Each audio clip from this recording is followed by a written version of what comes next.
What is it, Mickey? No, just kidding. What? You said your mouse was a little funny, and I said, "Oh, is it Mickey?" Uh-huh. This is what kind of show it's going to be, is it, Mark? Wow. Welcome, everybody. We are going to be talking about the sensation that is K-pop Demon Hunters. Now, I'm a little bit late to the bandwagon on this.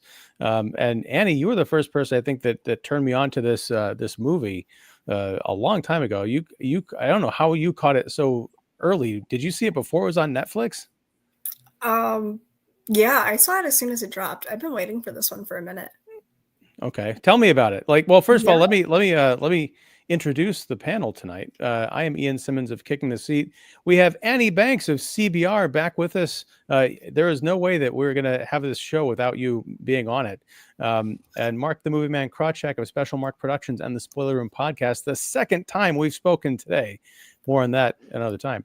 But yeah, Annie, tell me about how you discovered K-pop Demon Hunters and why you are such a big fan. How I discovered it? This is gonna sound insane before. Between March of 2025 to the end of October 2025, I would have seen, or I will be seeing, at least 12 different K-pop groups. Wow. Yeah, I actually see 2. I go see Kai from EXO tomorrow night, and then the night after that, I go see Le Sserafim. So back-to-back shows. K-pop has always been on my radar. I think I had a friend in high school about 10 years ago, and she was really heyday BTS. I remember way back in the mid-2000s when Psy was around, when SHINee was around. And then I really didn't care about it. It wasn't really my thing. I didn't really click with it. I have friends that were super into it, and they're like, this is the greatest thing ever. This is Korea's biggest export. And I think it was maybe 2015 or 16, 17, late 2010s that I found some groups that I really liked. And I was like, okay, I get it now. This clicks. This is really neat. And from there, I fell more into that community, I suppose. And just, didn't really realize at the time that I could go to these concerts and I could see the shows when they were in the United States. I just was like, this is so cool. And then would learn about the groups and listen to the music and just kind of mind my own business. But over the past year or so, I definitely took advantage of that. I had a college roommate back during the pandemic. So this was right in 2020. And very interesting character. She actually lives in Seoul now. She was studying theater and Japanese, and she wanted to originally become some sort of the Japanese theater scholar, and she couldn't immigrate to Japan in 2021, but she was really into East Asian culture to a very white and weird degree. We lived in the international apartments, and she only hung out with East Asian people, which are very cool, but I was the token white. Girl. It was insane. She's now a South immigrant influencer on TikTok, moved to Seoul. But she was like, you got to listen to, again, like my high school friend was like, you got to listen to this. You should really get into it. I'm going to tell you. And there's deep lore. It's fascinating. And I clicked. Are you talking about to K-pop or to K-pop? Yeah. So from there, once Sony started releasing this project, it was like, oh my gosh, this is really neat because you're getting this high octane animation and you're taking this kind of mainstream, kind of not, kind of stigmatized subset of music and culture and bringing it together through Sony Pictures. And that started blowing up on TikTok, Instagram, Facebook, YouTube, anywhere that my algorithm could reach. And I went in blind. I knew about it. I was like, this is really cool. I don't want to know anything more. I don't want to see any trailers. I don't want to hear any songs. I just want to go in. And I ended up loving it. Very similar experience with Spider-Verse, where I feel like some people are now saying that this is the Korean Spider-Verse, which I find to be very interesting.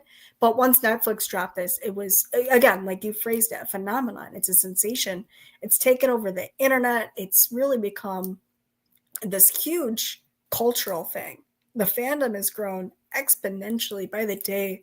So I found it just because I was already in these communities, and it really tailors to a few of my interests with animation and film, and then the K-pop community. So it really, outside of the not so great ending, was definitely something made for me. Okay. So are there, this is a Sony Pictures America kind of fabrication. So are there like actual, I know watching the end of the film, over the credits, we get to see the members of Huntrix, the actresses, the voice actresses in the studio kind of singing the songs and everything. Are these, and this is not my wheelhouse at all. So I'm just curious, are these actual like K-pop superstars who are playing these parts and singing this music? There are a lot of bands, or they're kind of amalgamations of people. Is it like a super group type of thing coming together for this movie, or? That's a good question. No, these are actually, Hendrix and the Saja Boys are both based off of a collection of groups that I've got to see a couple of times. I have a few inspirations, and you can like definitely tell what is ripped from their performances. But these are actors, these are regular voice actors, they're performers, they're screen and stage or animation in this, or voice actors in this case. And then they do have a separate cast that does the vocals, but none of them are K-pop stars. However, not even the vocalists. Not even the vocalists. I will say that there is an overlap in K-drama where they do pull, but they want the visuals. Because if you go, oh, that's Jimin from BTS doing the voice, I don't care. I want to go see Jimin. You know what I mean? You're using the visual aspect of the idol themselves instead of just, Patrick Warburton, right? He's in everything, right? If you go, oh my God, Patrick Warburton is in this. It's Joe from Family Guy. I'm going to go see that. That makes sense because you know that audibly. But like for the K-pop industry, they want to use the visuals to the best of their advantage. So they use their idols in physical media and visual media. So because this might get a live action, I would not be surprised if they do cast actual idols who are not touring or out of the military as some sort of comeback. Does that make sense? Is it so there's yeah. I guess, is it sorry, I think my voice is coming through on a speaker. So apologies, but is this going to be, I know they're talking about a sequel. Is there going to be a live action version? Are they talking about that? Or is that just because everything animated has to be live action now in some iteration? If you want to see it in live action, just go see a show. Like just get go to the concert, go support actual artists who are performing in front of you. That's their job. That's what they do. I'm not saying I want to see it in live action. I'm just rumor. There's a rumor that they want to like, I actually edited a story about this a while back recently, that Sony believes that this is their Frozen, like their answers to Disney's Frozen, in the means of franchise appeal, right, and series appeal, and being able to market this to the most of their ability. So I'm not saying we're going to get like a Universal Studios theme park type thing, but we might, there's rumors of a live action, and then it was just confirmed that a sequel will happen, which is presumably animated. They're also doing a short for Halloween. Oh, they are. The last I heard was that there was going to be a short with Derpy and the Magpie. Oh, okay. I think it might have just been someone, hoping, but I thought something for Halloween was coming out. It might have been with a different property, but I thought it was with K-pop Demon Hunters because it surprised me. I might be wrong. I'm not seeing anything, Mark. I'm sorry. No, that's okay. It may have just popped up and might have been someone. Nowadays, you can't tell what is fan dreaming and what's real anymore. So, it might have been that, but I like the idea, but I think this is it might be a different IP. It's hard to tell nowadays. Well, so Annie, you're a fan of K-pop Demon Hunters. Mark, what did you make of it? Well, I mean, I've always dabbled in anime fandom. I'm a little more older school, being old. I grew up with like Robotech and such like that, Robotech Masters and such. I was a little bit older when the Pokemon blew up, but my kids were into Pokemon quite a bit. Yu-Gi-Oh and all that. And I like watching it. It's like I wasn't like, oh, I've got to watch it, but I've watched like Wicked City, some of the mature stuff, D Vampire Hunter, that. So I've watched. And then my coworker said, hey, have you seen K-pop Demon Hunters? It just came out on Netflix. I'm like, no. She's like, you need to. And I'm like, okay, because she had watched it like every day since it had dropped. And I'm like, okay. And she asked me the next week. I'm like, okay, fine, I'll watch it. So I sat down with my son a few weeks ago. We sat down and watched it, and I dug it. I'm like, okay, I see the appeal. I see the hype. I'm like, this is actually pretty dang good for going into it, what I expected from the title, because the titles are always, High School of the Undead, and the anime really has some wild titles that are English translated. So K-pop Demon Hunters, I'm like, yeah, right. Okay, you know what? And I loved it. I've ordered the soundtrack on vinyl. It's not going to be out till October, but I pre-ordered the soundtrack because I really like the songs quite a bit. I've watched it like 3 times since it came out.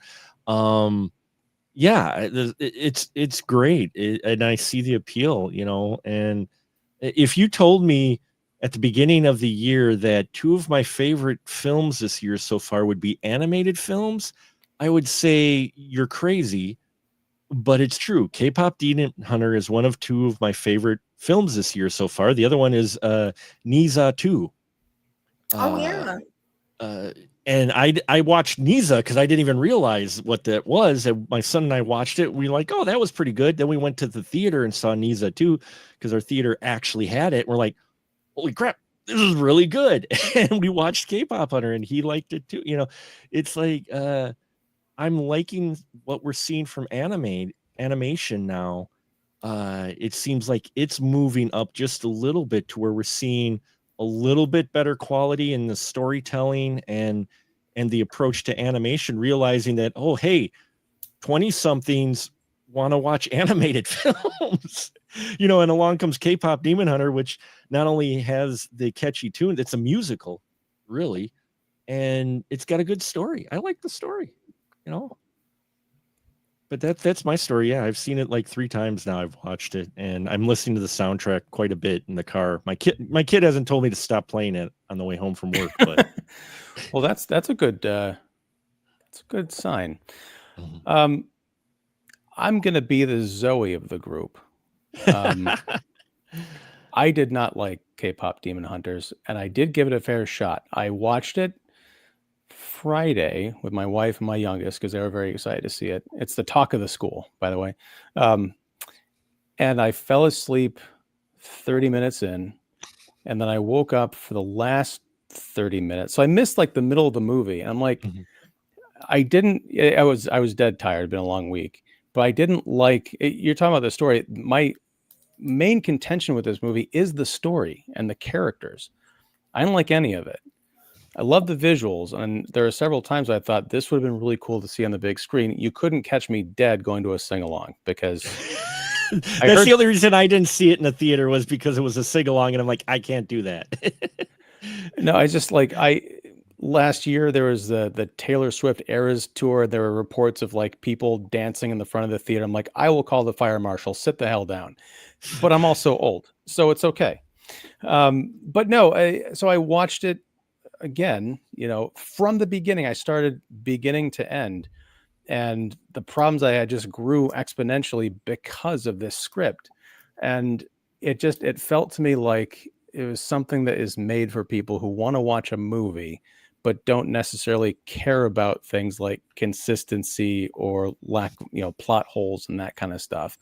And also, the K-pop Demon Hunters, it's a great idea, but it also feels like a good excuse to kind of dust off all the tropes from Buffy the Vampire Slayer down to the finale where, there's the giant evil thing that has to be stopped. And the boyfriend literally gets his soul back and then is damned to hell, or, it dies or whatever. Although that last sequence, I rewound it today to watch it again to check the geography. It looks like it takes place in that demon soul realm where there is a version of the stadium that has been erected.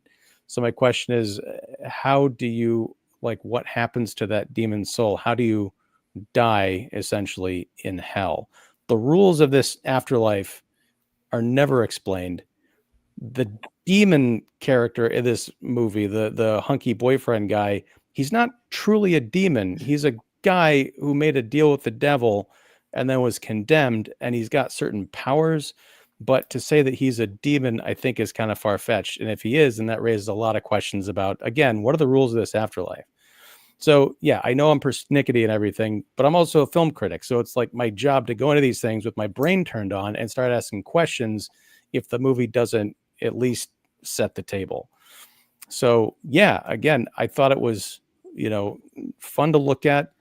I like some of the ideas in here, but there's another part of me that wished there was sort of not an adult version. I don't want to see that. But like another pass that was written with a bit more sophistication. I had the same reaction to this, honestly, that I've had to the TV series Alien Earth. Looks great, checks a lot of, pop culture boxes. But if you start thinking about the story as a story, it makes no damn sense. And that's fine. But I've had people, like other adults, recommend it to me. I'm like, this is great if you're 10. But if you're talking about a movie as like the art form of film and sophisticated storytelling, it falls flat on its face. I just bought Gino's earrings. Don't talk to me. You got the earrings? But buddy, I got matching Gino earrings. Oh, that's awesome. That's no, great. And I definitely agree. I think visually and culturally, it does a lot, but like material-wise, it's very safe. And that's the thing, is like, maybe I shouldn't expect much from something that's literally called K-pop. I mean, pop stands for popular, but there's also sort of an association with bubblegum. It's sweet. It's transitory. I'm actually going to counter you on that, because I do know this from, personal experience, that the outwardness, the deception is the sweet, bubbly, whatever, the basic girl groups, boy groups, the like radio music. There's the nuances of the genre itself and the expansion.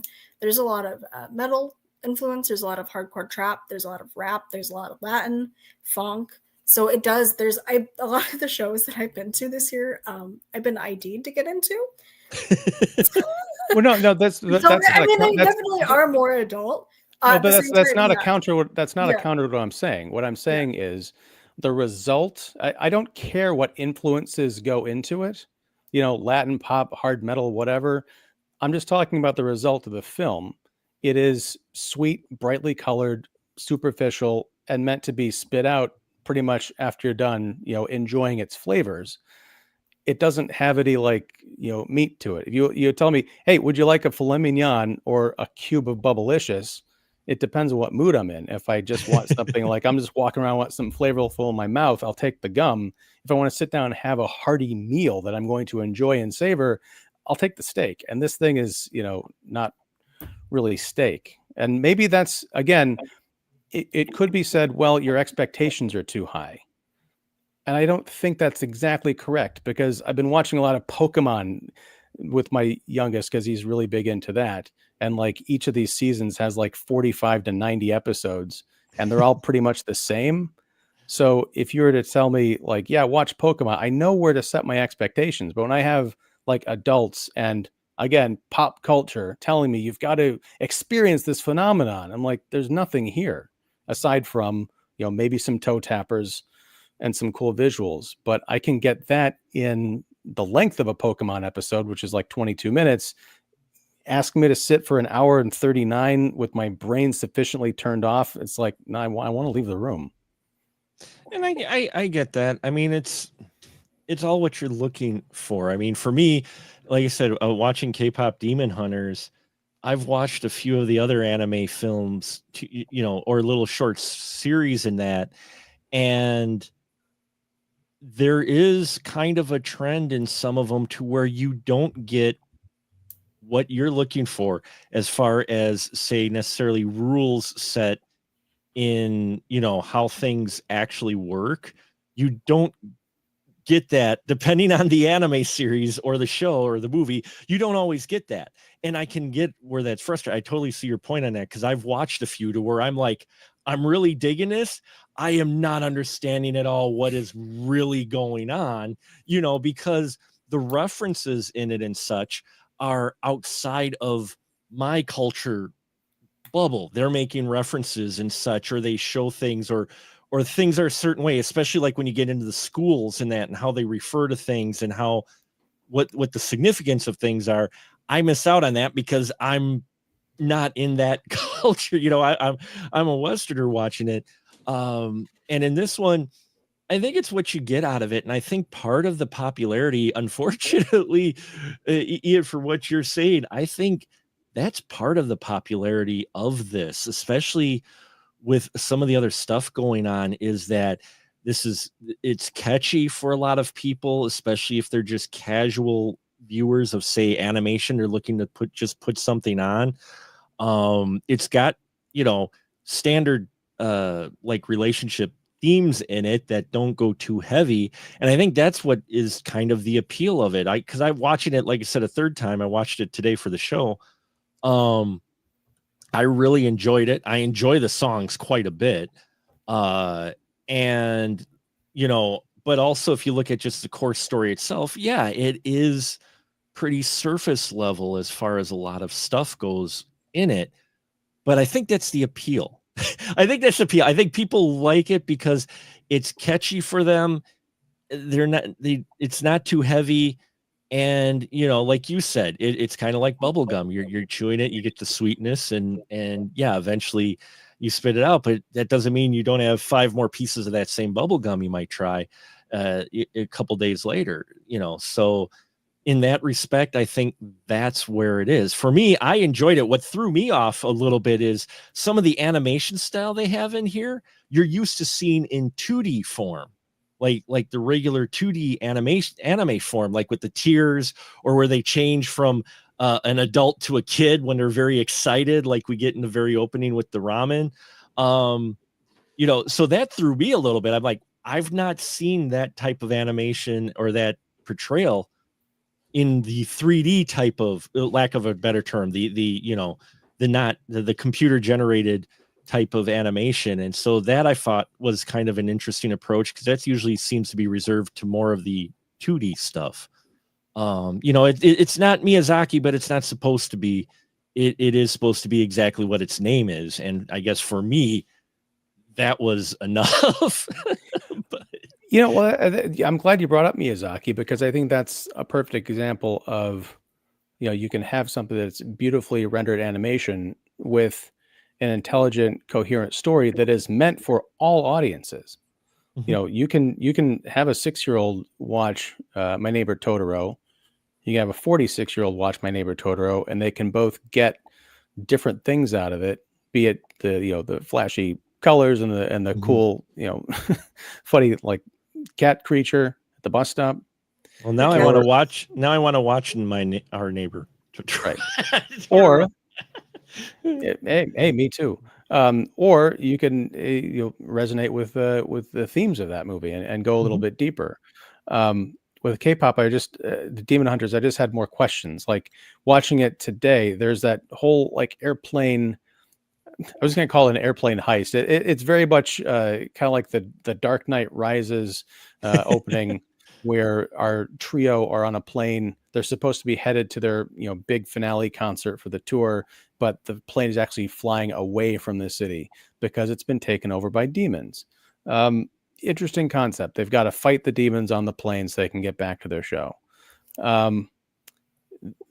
The mixture of gags getting in the propensity of gags to get in the way of storytelling was really frustrating, because they establish very acutely these demons are disguised as people, like the airline staff and the pilots.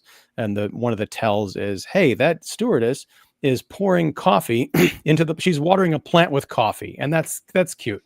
But then you look at the cockpit and the pilot is literally just like smashing buttons together.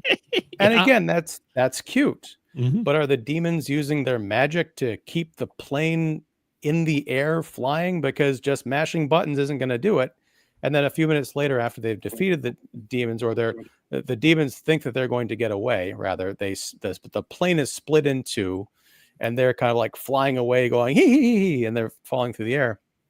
Our pop trio jumps out of the plane to pursue these demons, and they have a fight. They continue the fight in midair. There's still two halves of a plane that are in the air, and it's not like they're in unpopulated areas. Like, there is city and probably country and all that stuff. They cared more about saving their bowls of ramen while on the plane than protecting people from the debris, people who might actually be their fans, which is what they claim to care about in the first place. It's what starts the fight.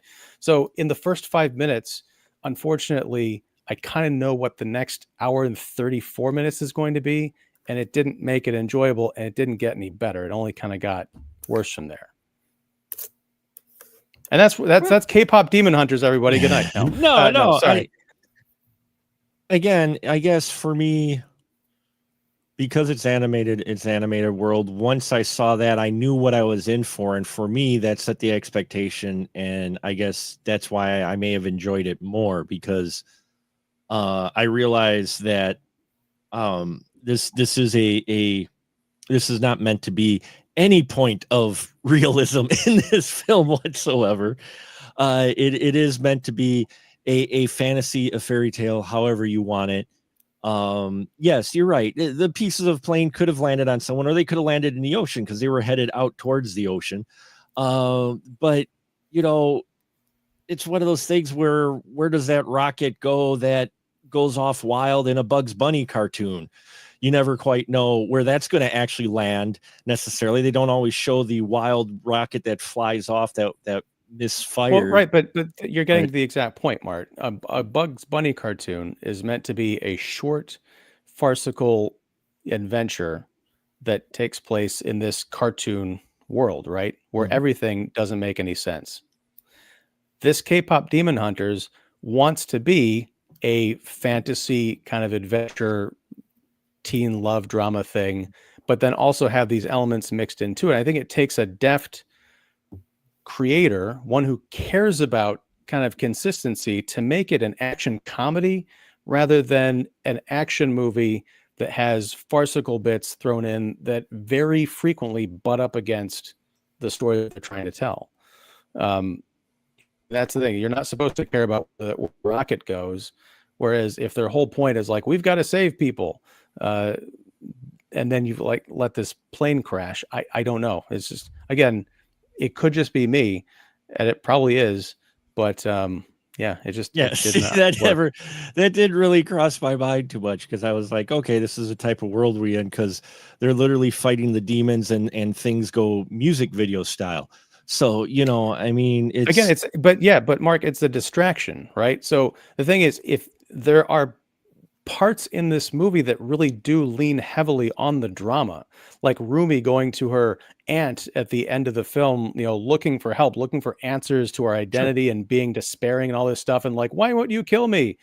And that's the same universe where we have like girls flipping out over a hot guy's ab and their eyes turn into popcorn that like bursts. Like, what? I love the ab gag. I'm sorry.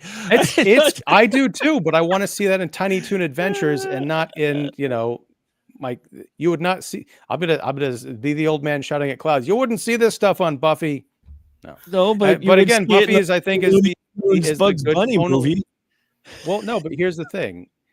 Buffy the Vampire Slayer, for as troublesome as that is now because of the person who created it, at least had that balance of humor and drama and horror fantasy that made it work.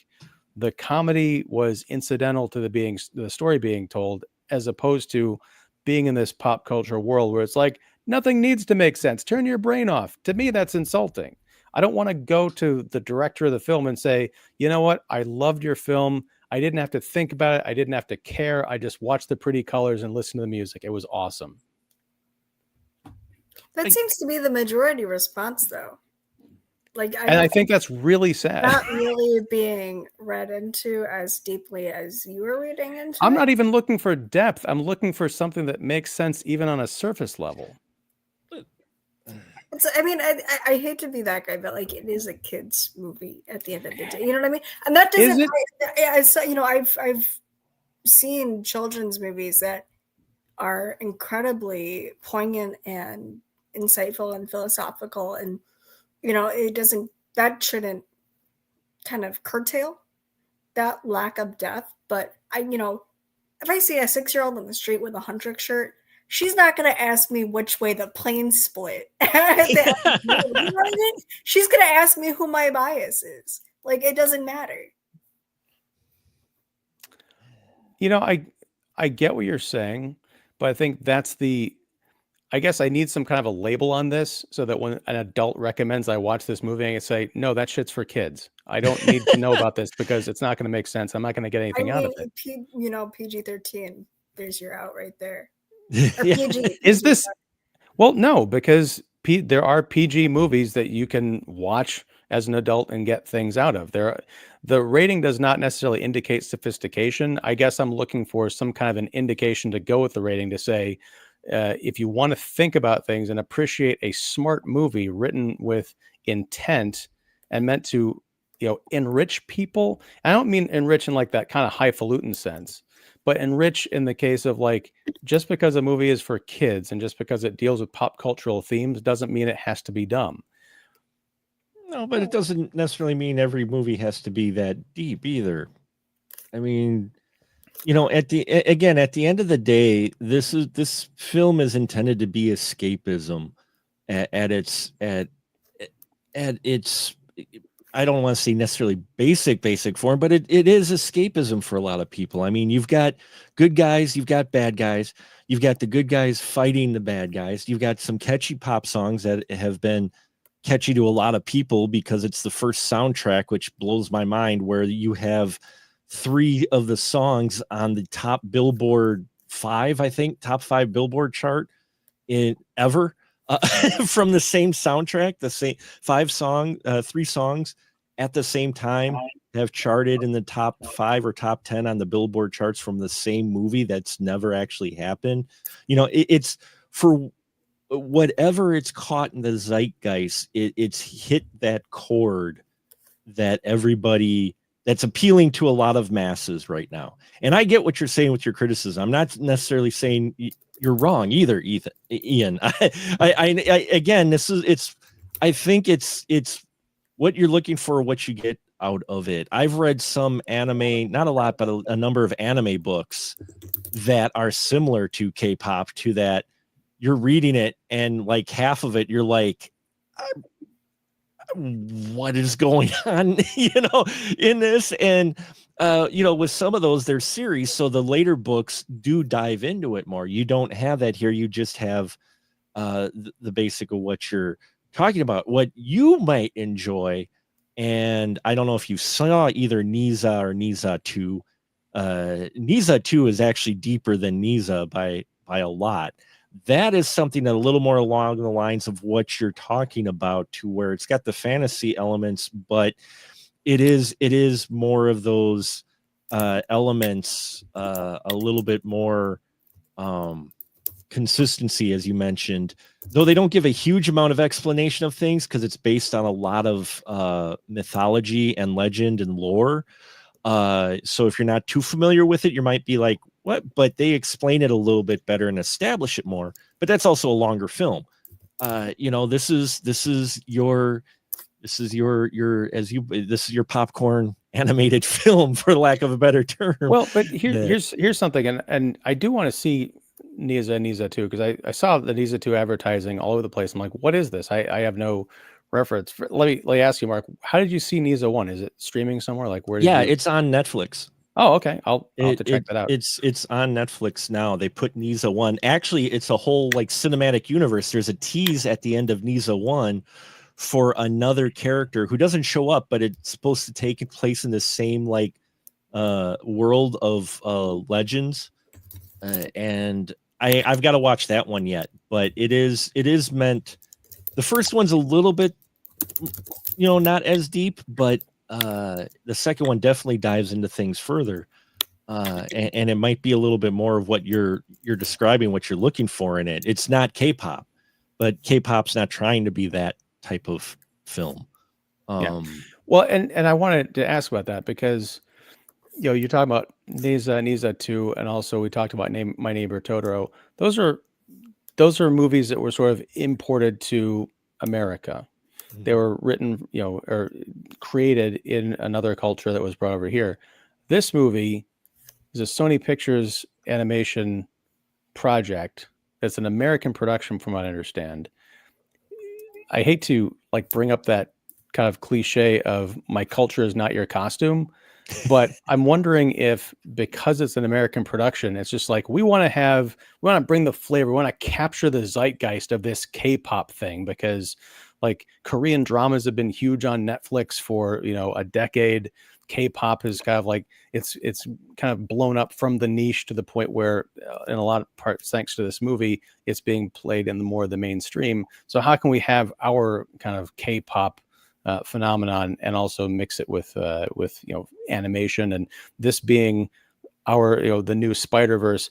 I understand that from a visual standpoint, but Across the Spider-Verse and Into the Spider-Verse are two examples of movies that are made for wider mass audiences that look amazing and have stories that are much more complex and not insulting, and yet also which have elements of humor and ridiculousness. Like when you get into the Spider Noir and the Peter Porker Spider Ham, those are moments that are introduced to the story, and they make sense that in these little pockets of the narrative you can have some wackiness, but it doesn't take over the story to the point where you've got Peter Parker's eyes turning into popcorn. If I can, actually, because you make a very interesting point. Most of the cast and crew was Korean or Korean American. I would definitely look into that. Well, let me ask, how much of that was the Korean American part?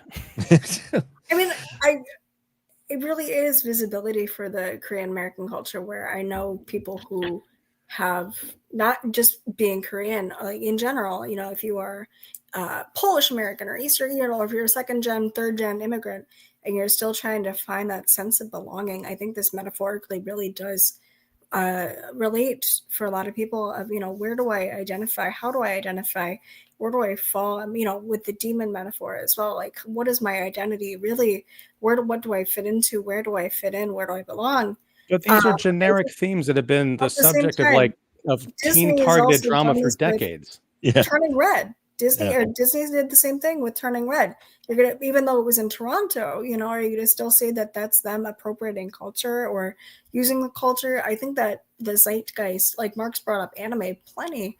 I think it's just mass destigmatization. I remember, I really couldn't talk about being interested in this stuff maybe 15 years ago. No, you couldn't. Yeah, because I'd get my teeth kicked out because Who do you think? I'm serious, because I'm Mark and I, we're pretty much the same age, but we were able to talk about, at least I was, Robotech, Akira, old school anime. I was only able to talk about that to my other folks that were in my circle, because if you mentioned it to anyone else, they would look at you weird. You get stuffed in a locker or whatnot. Talking about anime was like us talking about D&D back when I was a kid, to where you would get the odd look, like that's the nerd thing, that's the geek thing. They wouldn't even understand it. But ever since MCU exploded on the scene with their their first 3 phases or whatever, as they say, geek became chic, and suddenly cool kids knew about Thor and knew about, it was still different hierarchies, but right. But I guess that's fair. But there was, I wouldn't go up to with anime. I wouldn't go up to the jock. I wouldn't go up. No, hold on. I wouldn't go up to the jock table and start asking them if they knew about Robotech. Okay. I'm talking about, but Annie, you're saying 15 years ago, you couldn't talk about anime. I don't know. Again, maybe this is a longer show, but who could you not talk about anime with? This stuff has been popular for a long time, pretty much coinciding with MCU, basically general pop culture comic book entertainment has been the dominant force in the culture for almost 20 years now. Maybe for you guys, but as a feminine person, as a girl, that was not it. Mm-hmm. You guys have the gender bias here, where I really didn't, I had feminine interests, but it wasn't the same. Well, even for me though, even when I was a kid, if you talked about anime or whatnot, people would look at you weird. And in fact, in order to get your anime, it was almost like you were getting something adult when it wasn't. It was just you were breaking the family PC to watch whatever. Yeah. Yeah. Right. But no, I mean, like it definitely was. I think, especially being from a few generations with a difference in between. The understanding of pop culture and what is pop culture and how that kind of like odd or not so mainstream then, but mainstream now has definitely changed over time. Like, I think, if you think about how that's been interpreted and how it's been accepted, and this is a really big testament to cultural acceptance in the West, where that's taken decades to reach this point where it's not just Sony Pictures Animation, but it's major brands and it's clothing companies and it's fast food and it's everyone else that can really dig into this and make it a part of brand identity, even for a short stint. Even, you see old like Jimmy Kimmel's, Jimmy Fallon's, whatever. I think now we've really reached a cultural boiling point or a melting pot point where we're able to embrace this instead of going, oh, you watched anime or, oh, you watched animation. It's, I think, especially with animation for adults now resurging in a really big way since Spider-Verse really took off. And I think that that's really helped catapult this to such success, because you said other adults are coming to you and recommending this. Like, this is, yes, inherently a children's movie, but at the same time, I think it's really transcended identity, right? And you're talking again, oh, culturally, blah, blah, blah, blah, blah. Yeah, that definitely plays a point in it. I've also heard and seen a lot online and in person about how recognized these communities are being seen, through the mythos, through the visuals, through the storytelling that is there to a degree when you think about the symbolism between the Saja boys, the demons, all that good stuff. The recognition of idol culture too, I think has been so misunderstood, where it really is intense. And it's well, what is idol culture? Can you explain that to me? Yeah, so idol culture is just like the lifestyle of these performances or performers. It's pretty intense. They're only allowed to eat certain things per day. Like, the diet's incredibly maybe 400, 500 calories from what I've seen reported. It's, you can't date anyone. You can't go outside without an escort. You need to keep an online parasocial relationship alive with all of your fans at all times. You need to portray this pristine image of perfection. You can't, you can't be less than this idol. You are an idol. You are a god, in a way, right? Where you are peak, and anything less than that, it's really, there's been, some have chose to end their life over this in the past. It's been a really big thing. There's been scandals because so-and-so is rumored to be dating so-and-so. T.O.P., who was in Squid Game, that was his big comeback to the public image after he was ostracized for smoking weed. That ended his career. They broke into his apartment and they found weed, and they're like, you're done, man. You're done. Like, that's it. There's been severe scandals around assault and that have been uncovered in the last couple of years, different really shady stuff. So I think the understanding of how manipulated idol culture really is, and how the idea of perfection and the physical and mental and emotional toll that it takes is really brought out. And I would love to see that in a movie, but I don't know why we're trying to import that stuff into American pop culture. That sounds really dark and gross, and I don't know why anyone would participate in that, honestly. But also, yeah, that sounds like a great idea for a movie, probably something a little darker for a kid's film. But if you took the Korean sheen off of the coat of paint off of this movie and just had it be an American pop band, culturally, I would see no difference. Like, there's nothing specifically Korean about this except for the characters are modeled after Koreans. Some of the lyrics in the songs are sung in a different language. But when it comes to the messaging, again, this is very generic pop, teen angst, I don't fit anywhere storylines that I've been seeing since, the 1980s on television.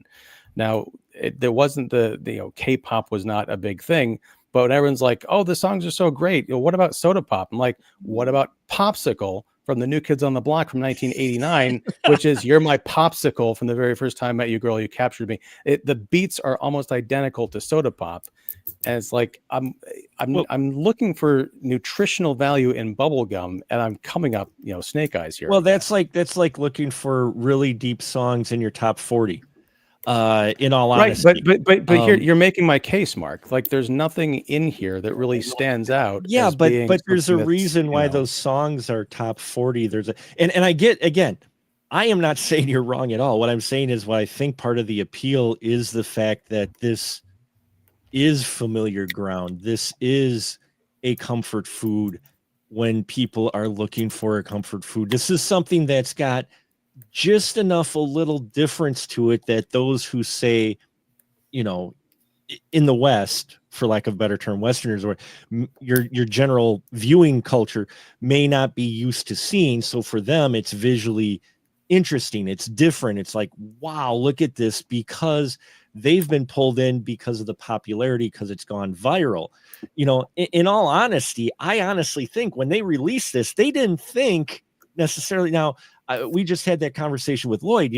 Whenever you're making a movie, you don't think you're making a bad movie on purpose, which you're not. You're thinking you're making the next best thing. But at the same time, I honestly don't think that they expected K-pop Demon Hunters to take off like it did. It happened to strike something at the right time that just hit the people, that were looking for whatever, the right thing. I'm not saying that it's deep. I'm not saying that it's something fresh or new necessarily for, say, yourself or even us who watch a lot of anime and that, but for a lot of people who are really digging it, this is almost like a gateway thing. It kind of makes me excited, because it makes me excited that people are getting into K-pop Demon Hunters, because it may make them look further into this style and discover the Miyazakis, discover the films that you say that are more of a meal than a snack, so to speak. But for me, I really enjoy it. But I totally get it. If I was looking for something for Miyazaki, I'm going to watch Miyazaki. I wasn't expecting that from a film called K-pop Demon Hunters, but at the same time, I think that is part of the appeal, is because it's easily digestible. It's catchy for a lot of people. It hits all the chords. If you ever seen the video of what the top 40 songs are, and most of them have the same chord progression. I'm rather music. It's my old music geek part in me. Whereas they have they're in the same key or the same chord. They use the same chords, whether it's Britney, Gaga, Taylor, whether it's, Huntrix or whatnot. They use similar chords, but those chords they've found appeal to the most people, even though they're not complicated. I love my jazz. I love my blues, but my buddy hates jazz. He can't listen to it because of it's so random, free. It's not necessarily structured. It's the style. And so I think that's what we have going on with K-pop Demon Hunters, is that it is a top 40 pop film that probably won't get talked about in a year. Well, until the sequel comes out. Until the sequel comes out. But actually, I want to ask. Well, Annie, you look like you were going to take exception or something there, because it sounds like you think this might be part of the continuing conversation. Oh no, I was just going to say I do think that there's I can't confirm or deny this is legit, but I've heard that there's Oscar buzz for the soundtrack at some point. So I mean, if that's it, that's going to keep it very relevant and very in the public eye. But when the sequel comes out and everyone goes, I actually wrote about this to a couple of different degrees. I argued for and against it. And then I did a little news hit about the caveat of the live action. Because I do think that it could use a sequel and it doesn't need one. And I broke that into 2 like 1,000 word pieces. But yeah, I think that when these sequels roll around, kind of, people are going to go, we don't need a sequel. The first one was fine. And then trash on the sequel. If it is disappointing and it does underperform or doesn't meet expectations, because you can't really take this anywhere else. The story's been told, it's been done, it's been shut down. Like, okay, cool, this is really neat. It's going to be the movie of the summer to fall, and in 5 years, CBR is going to call it underrated classic that you missed or something. I know because I make these headlines all day long. We're already going to get like the fantasy breakout hit on Rotten Tomatoes or some nonsense. CBR, I love you very much. But yeah, I think that it's instantaneous. It's lightning in a bottle. We got a really great peak point for, because like most of the most popular K-pop groups are touring in the United States right now.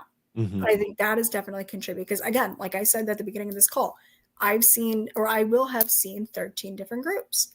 Right. And they're all groups that I've waited a while to see. And then the BTS is supposed to come or is coming back in 2026, and Shiny is supposed to come back at the end of this year. So those are the really like early 2000s to mid 2010s groups that again once reignited this trend and started to integrate into Western culture. 21 is back. Blackpink just came back. A lot of these different groups that have been around for a hot minute are all coming back. And I don't know, it's a lot actually, because I'm like, what am I doing at 13 different shows this year?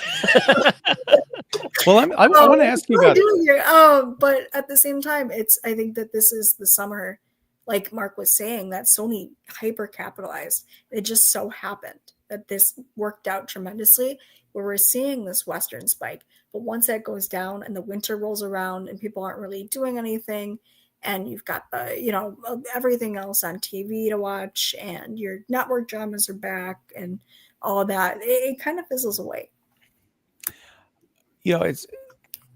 It's weird because you mentioned like the fall and the winter seasons. I could actually see this having, for people who haven't watched it, or maybe they watched it during the end of the summer and haven't watched in a while, coming back to this because it is so it's a very warm looking movie, and it takes place, there's a lot of concerts which are kind of like hot and energetic. I could see this being kind of a pick me up for people in the winter doldrums. But I wanted to ask you, Annie,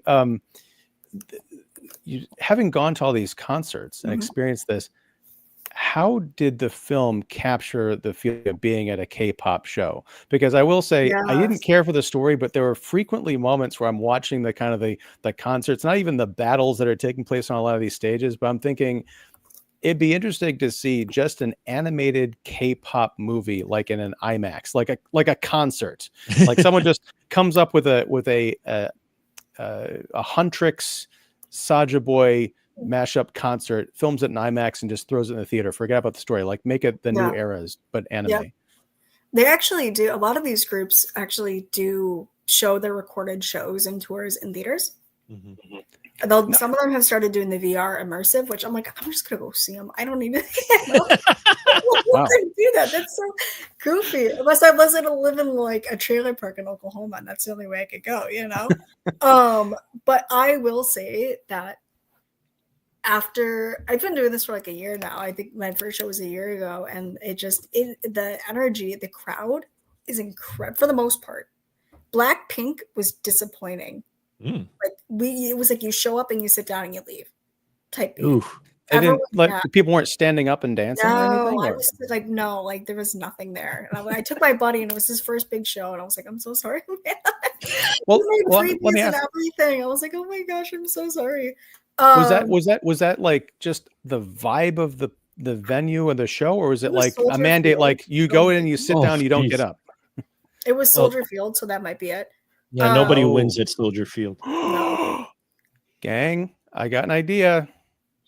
K-pop Demon Hunters tie-in for Chicago. You turn it into Saja Field. Oh, there you But go. yeah, to go back to your, I think that I've actually met so many cool people over the last years and connected with people over the last year because you show up hours before. Like tomorrow, I'm gonna show up at like maybe like 3 or 4 hours to spare, and you just hang out. You go get food. People are doing pop-ups. You're trading like goodie bags and stuff. It's crazy. It's like I am so grateful that I really gotten to put myself out there and meet people organically through this, because it's just like, yeah, like it's for the most part pretty welcoming.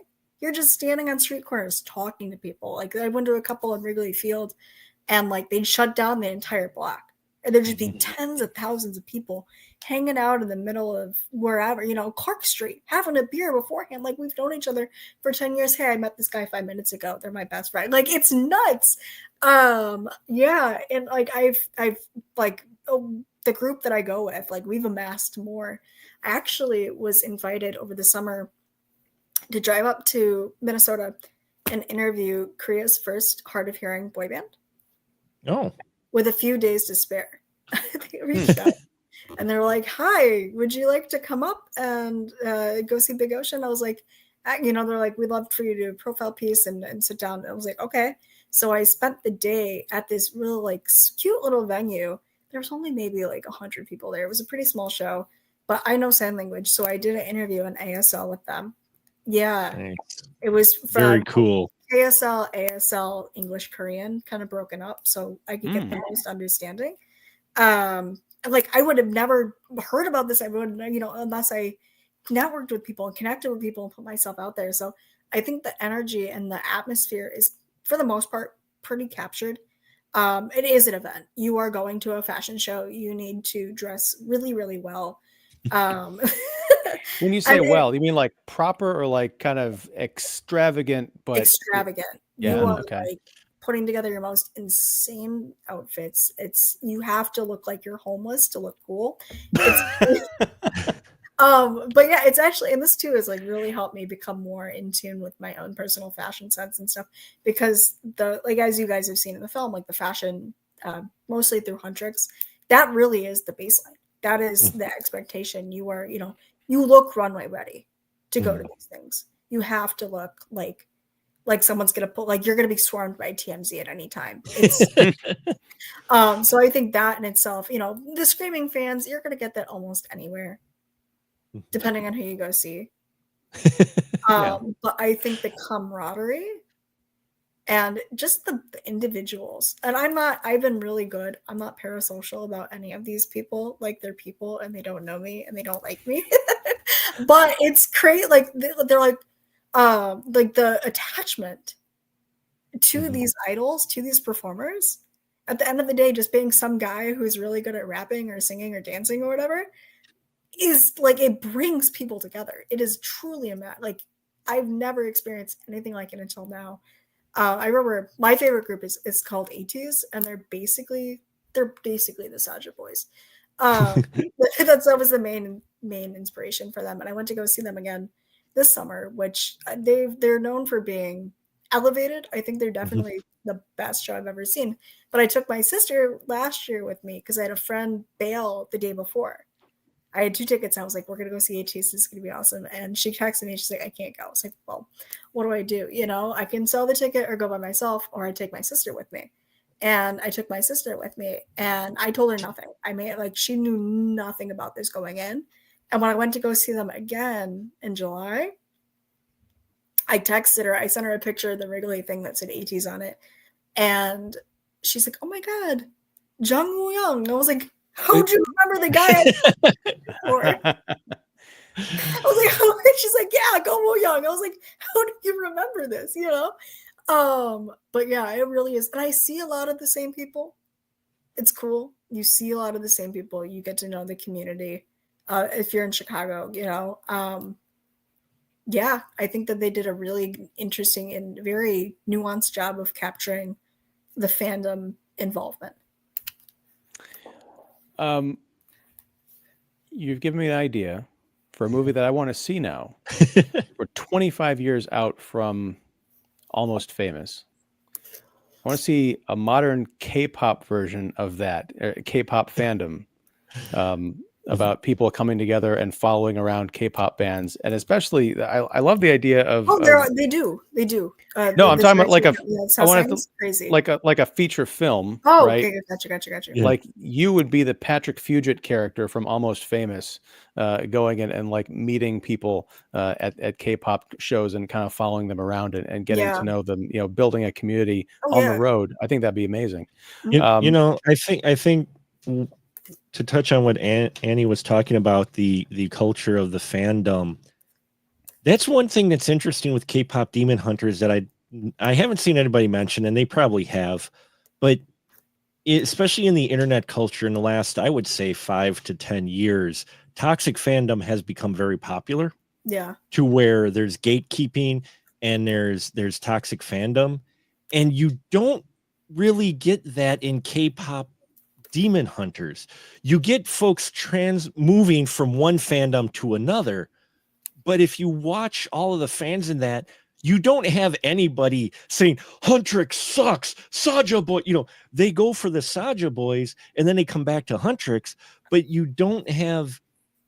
I don't remember watching it the few times I have seen anyone like putting another fan down now that Saja boys are big and they're like, oh, Huntrix sucks, you should be Saja boy. You don't see any of that portrayal of the fandom. You just see them maybe moving from one fan to the other, but you don't see any either gatekeeping or negativity of the group. There's still this positiveness amongst the fandom. They just suddenly latched on to these guys more than these folks. And it's interesting because you see that a lot, like offline. Mm-hmm. A lot of the actual like groups have really intense fan bases, and you get these fans blah blah blah blah blah. Like at the end of the day, you're listening to something, you're supporting something you're interested in. And going back to something you said before about the animated tour or whatever, right? League of Legends, the video game League of Legends, actually did try something similar. They had a couple different K-pop groups in game that they introduced. And they were like used as skins, and they had little performances. I don't play League. I want to put that out there for everyone watching. No, but League of Legends disclaimer. I love Arcane very much, except for the way that season 2 ended. I want to beat the League allegations. I just thought that KDA and Heartsteel were cool. So we've seen this before, and they do have striking similarities to both Huntrix and Saja Boys. So you definitely get a pattern. You get the handful of different girl groups and boy groups, and you're like, this is what we're going to go with. This is what people like. And you don't really, again, like Mark was saying, I never really saw that. Oh, I saw a lot of toxicity in League, but not with that in particular. In League and Legends in general, there's toxicity, but not with for this subset. No, that was like the one thing that we're like, hold on, like this is. I'm gonna call you every name and slur under this. I'm gonna dax you mid game. I'm at your house, but this one is kind of good. Like, well, I'm glad there's some safe spaces left in fandom. No, and we're kind of winding down here, but that was one of my many nitpicks with this movie in terms of the fandom, because I like the idea of the devil essentially recruiting or being open to the idea of a demonic boy band going up to our realm in order to steal the popularity away from the K-pop group they're trying to knit together this golden blanket of love that's created through music fandom, which is kind of interesting. And the Saja boys are there to disrupt that by stealing the fandom / souls of Huntrix's fans. Interesting. But the way that they portray it is, once someone becomes a fan of Saja boy, their soul is taken away. The essence is sent to the underworld. There's not always, just the demons will come after them. It opens up. The Saja Boys songs open up the portals for the demons to come through and actually steal the souls. Right. and that's why we get this weird news report of, there are 50 times the number of people are missing than usual. So, but I guess my question is, they're stealing their souls, but are they taking their bodies to hell, or is it like putting their souls on reserve in a hell bank? And also, we do see people switch back from being Saja Boy fans to Huntrix fans again, as Mark mentioned. So does their soul come back from the afterlife? Do they reincorporate, into our world again? They have an interesting premise, but they don't do anything to explore what that would actually mean in practice. And the way I interpreted it is the Soldier Boys won their souls over, which made them more vulnerable to the demons that come up through the various holes there were to steal their souls. And when they move back, when the Huntrix come back and win the souls of the fans back, it ends up causing the blanket and sealing up the holes. Is what I got the impression of with that. That's how I interpreted it anyway, is that when they become Soldier Boy fans, their souls don't immediately go down to the main bad guy. The demons still have to come and steal them for him to eat them.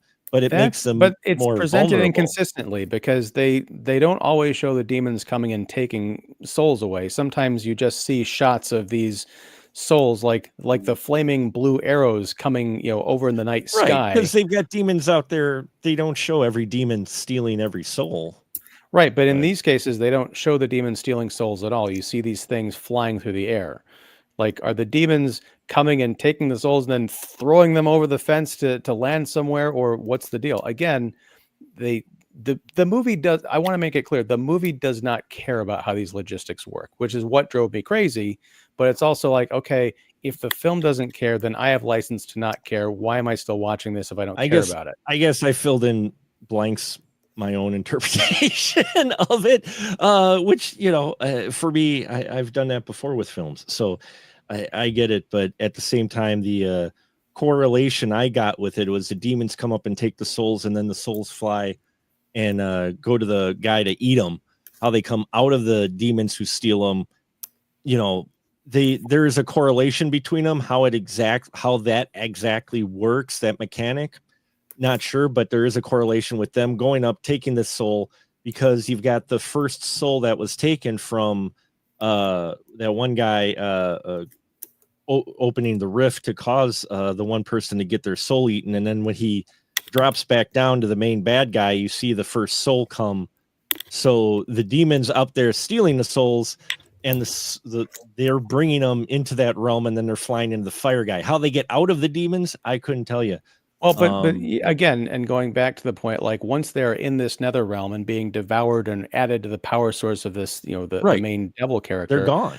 Those people are gone. Except there are still people who are switching fandoms. So but they're switching fandoms because the demons haven't come and eaten them yet. Right. So again, consistency. How long does it take? Is there a waiting list? Because there seems like there's a lot of demons down there. Again, the movie doesn't care, so I don't care. But it's just one of those things where, since we're kind of talking about fandom, I'm like, this is something else that got stuck in my craw. We're going to pull over and look at some comments, and then we're going to get out of here because I don't want to run up against the actual runtime of the film we're discussing, which sometimes happens. Warm Hedgehog 9.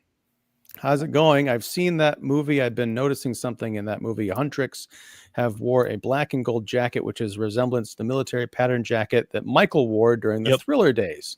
And also Janet Jackson, very, very Janet Jackson-ish from Rhythm Nation. That's the reason why Michael Jackson created K-pop in the first place. Did he? Congratulations. Press X to doubt. More and more about him every day. That's crazy. Did he really? Well, I would see. I mean, I would love to. Warm Hedgehog 9. How does your mind work? Are we just putting buzzwords together? Maybe typed in pop, but it corrected K-pop. I don't know. This is very. There's a hyphen. That's what I'm saying. Like, wanted to type in pop, but the internet wouldn't let it. It's K-pop's thing. Type response. There you go. Angela Denman says H. Maybe that means hi. Probably high. They didn't Was put the there I in multiple there. choice I was not aware of? Warm Hedgehog, music is not the same without the king of pop. True. I love the movie, says Angela. Okay. Yes. Did they have a chance? Who are they? I don't know. I Question. think that was earlier in the conversation. Yeah, but this is the danger of doing comments at the end because the context is like, whew. Warm Hedgehog question: have you ever listened to Michael Jackson songs? Never, ever. I don't know who is Michael Jackson. Michael Jackson. Red Six Down. It's balance. What all movies should be. It reminds me of Disney Renaissance films of the 90s. Ooh, that's an opinion. The music also drives the story. Yes, that's my does. problem because they're both equally vacuous. KPDH is urban fantasy subgenre like Harry Potter. No. With a supernatural spin. No. No. You ever watched an anime like My Hero Academia and Cowboy Bebop? It's using isekai tropes. No.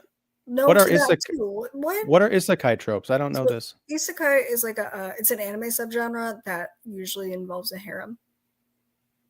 Yeah, no. No, there's none of that. No, there's none of that in K-pop. Groups of people or groups. Well, even K-pop Bebop, Cowboy Bebop, I would argue doesn't. But anyway, well, it's an ensemble, right? Cowboy Bebop is more shonen. Yeah. Cowboy Bebop's definitely more shonen. My Hero Academia is battle, like it's tried and true shonen. That's like the most shonen you could ever get. I don't know what's going on here. I've seen both of them. Yes, yeah. I haven't watched Cowboy Bebop in like 20 years, but what I did watch of it, I did like. Want depth? Watch a Denis Villeneuve or a Christopher Nolan movie. I guess those are my only two options if I want something that is a little bit deeper than K-pop Demon Hunters. Animation is medium, not a genre. That could be a show. I don't know if I agree. If you ever went to a Best Buy, not a Best Buy, a Blockbuster, you would go to the animation section where they would have animated films. Genre section, yeah. So it's been, whether or not it's legitimately by definition a medium in like video and film, it's been referred to as a genre as well. I would argue that. Yeah, it depends on how it's presented, right? And it's a context of it. This could be both. Yep. Yeah, it's a medonra. It's a GDM. Everyone has enjoyed this movie. Wow, I missed it. Maybe Studio Chizu's Scarlet will be up your alley this December from the makers of Bell 2021. All right. Well, Bell was interesting. Yeah, I think I remember that from award season from a few years ago. I don't remember if I actually watched it. Oh, I'll have to see if I can dig that up somewhere. It's like a Miyazaki take on, not by Miyazaki, but like very Studio Ghibli take on Beauty and the Beast. Yes, I remember the premise, but I didn't. Or did I watch it? I don't know. 2021 was like 25 years ago. Petty. Hi, friends. I love the tribute to Lo Pan of the Big Trouble in Little China. Annie, it looks really beautiful on you, but it must be difficult to pick the nose. Oh, the nails. Nails. Oh, okay. I was like, how do you like the nails? Yes. And they're very long. Yeah. Ooh. I got a question because I can actually ask this to someone who's got like long nails. Does it make it difficult to type? I'm typing right now. Okay, but like I'm gonna get carpal tunnel in all of my fingers because I type like this. That's what I was gonna say. Like it's very okay. So it's not functional, but I do. My sister is my nail tech, and you can't beat that. Yeah, my sister's I give her what I want, and like I supply her with the supplies that she needs, and she uses me as a little hand model, and I think she should start a little press-on business. But these are definitely too long. I have to go shorter next time, but they're fine for the time being, and they're very cool. Yeah, they're unique. And also, Petty closing it out tonight. Ian isn't very happy with the movie, or is it my imagination? Petty, I can tell you just joined us recently. So yes. Yes. Although I will say, I am happier with the conversation that we just had than with the movie. I appreciate all of y'all's perspectives, and someday I will likely go back and watch K-pop Demon Hunters, probably in preparation for the sequel whenever it comes out, or the live action remake if we do a Here We Go Again on it. So who knows? Maybe my heart will have grown another couple of sizes. But you don't necessarily have to, even though it's the popular film. I mean, there's some popular things that I watch and go, okay. I mean, especially when you get to Oscar season, I've been very adamant about certain films that all my critic friends just love, and I watched it and went, okay. And I've revisited that film and I go, yeah, still okay. So it's one of those things where you don't necessarily have to, and especially with this type of movie, there's enough out there to where you've got your stuff that really appeals to you. So and not to keep us too long, but I think there is this misunderstanding that you need to like everything when it's the big popular thing. If you don't, there might be something wrong with you. In the certain internet, especially online, if you don't like something that's popular, a lot of people like, well, you're wrong. When especially something like this, it's just not your thing. This is for a taste. This film, K-pop Demon Hunters, is just a film that doesn't meet your taste. You have different tastes. I have different tastes as well. Final note for me, and I'll just shut up. I'm sorry, but I do find it interesting. This is like the second or third movie I've seen that shows the power of song.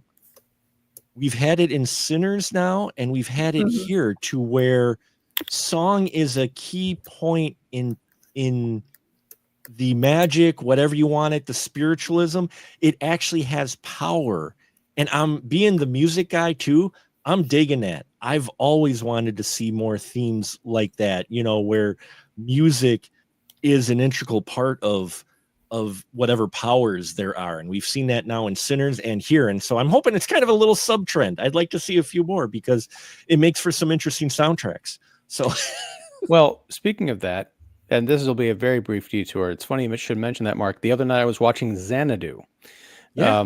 And there's a mashup of 1940s kind of big band music with 1980 or late 70s kind of like rock music, and all kind of comes together in the end. And I was watching that thinking of that scene from Sinners where they're kind of going throughout all the different musical progressions through time.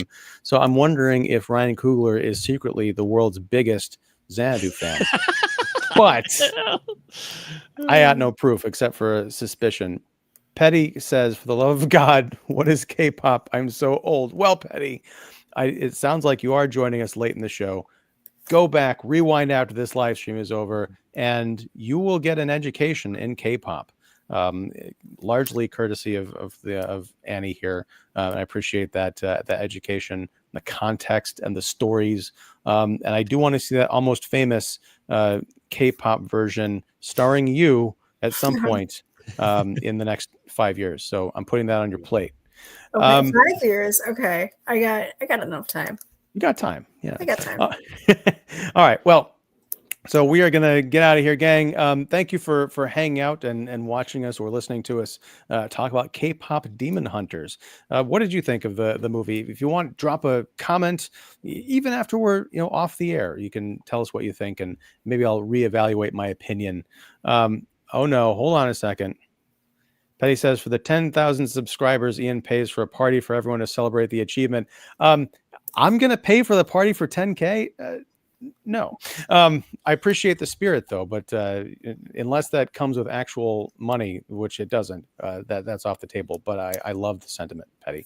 Anyway, Annie Banks of Comic Book Resources. I'm going to link. I'm going to ask Annie, can you send me the links to your coverage, the stuff you've been writing about? Let me, because I want to put that down below in the description, so people can definitely check that out.